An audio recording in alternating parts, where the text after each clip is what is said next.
Друзья, всем доброго времени суток. Закончил охотничий нож. Нож-шкурник из кованой стали К340. Сталь эта очень прочная, долго держит заточку. Твердость у нее 64 единицы по Роквеллу.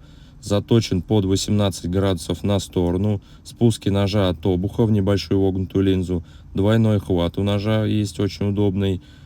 Гарда, пятка Мельхиор.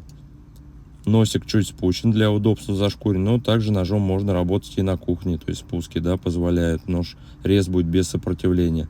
Рукоять стабилизированный кап клена. Очень красивая рукоятка. Есть отверстие под темлячок. Пяточкой можно подколотить, там что-то подстучать.